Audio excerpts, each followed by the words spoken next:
नमस्कार दर्शक बंधु मु प्रदीप आपण मानक स्वागत करुच्ची आजिर आउ एक नुआ भिडियो तो केंद्र सरकार तरफ वर्तमान नुआ पेंशन स्कीम जहाँकि गतकाली सरकार घोषणा करिसेंती जो थिरे कि समस्त को वर्तमान पेंशन प्रदान करेंगे केंद्र सरकार। तो केंद्र सरकार को दीर्घ दिन धरी जो कर्मचारी मानकर पेंशन स्कीम को नहीं विभिन्न प्रकार आलोचना चलता बा आंदोलन बा लोक मानकर अभियोग थिला। वर्तमान ता नहीं केंद्र सरकार तरफ एक बड़ घोषणा करा जायछि ताकि वर्तमान समस्त कर्मचारी को केंद्र सरकार यूनिफाइड पेंशन स्कीम बा यूपीएस माध्यम रे आगो को पेंशन आरंभ करिया पई जाउछंती। तो कौन रही स्कीम एवं एथिरे को माने उपकृत हो पारिबे आसंतु आज एही वीडियो रे से विषय रे संपूर्ण डिटेल्स जानिबा।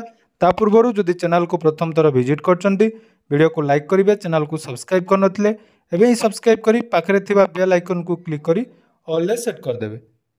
तो देखंतु जहाँकि अपडेट रही सरकारी कर्मचारी आसी नुआ pension scheme unified pension scheme बा यूपीएस उपरे आज केंद्र बजेट रे मोहर बाजी। प्रधानमंत्री नरेंद्र मोदी अध्यक्षतार बसीथिबा कैबिनेट सरकारी कर्मचारी स्वार्थ को दृष्टि आगे रखी यूपीएस को जाकि आरंभ करिया पई जाउचंती। तो यही नुआ योजना द्वारा 23 लाख केंद्रीय सरकारी कर्मचारी उपकृत हेबे।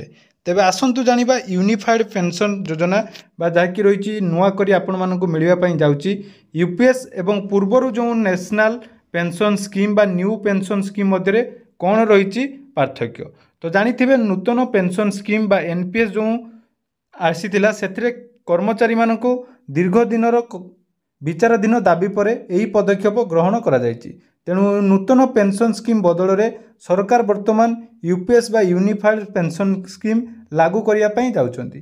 तो यह सरकारी कर्मचारी सर्वशेष जहाँकि पेंशन योजना यूपीएस अधीन रे नूतन पेंशन स्कीम परी एक स्थिर सुनिश्चित पेंशन प्रदान करा जिवो बोली एही निर्दिष्ट पेंशन राशि प्रतिज्ञा करे नाही।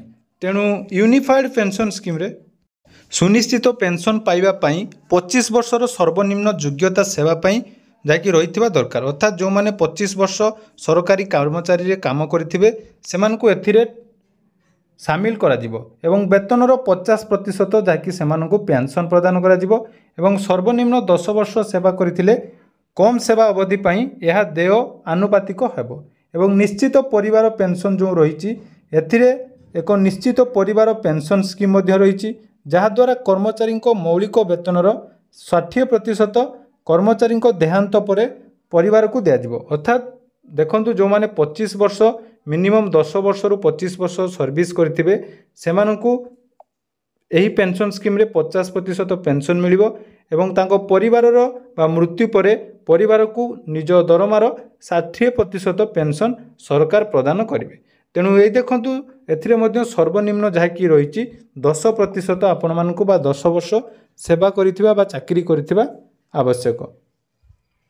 तो जदि जो माने 10 वर्ष चाकरी करचंती ताले तांकु प्रति मासरे एई यूपीएस माध्यम रे 10,000 टंका प्रदान करा जिवार व्यवस्था रही। तेणु पूर्वर जो एनपीएस थिला बा आपण माने जानिथिबे नेशनल पेंशन स्कीम एवं ता पूर्वर थिला ओल्ड पेंशन स्कीम से सब वर्तमान आपण मानकु मिलिबो नाही।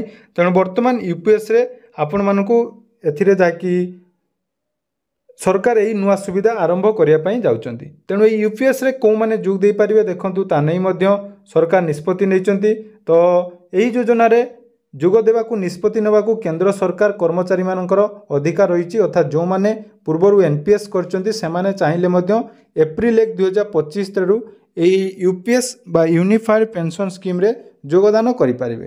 तेणु पुराना पेंशन स्कीम बदल रे वर्तमान सरकारी कर्मचारी मानकु यूपीएस बा यूनिफाइड पेंशन स्कीम माध्यम रे पेंशन मिलिबा पई जाउची।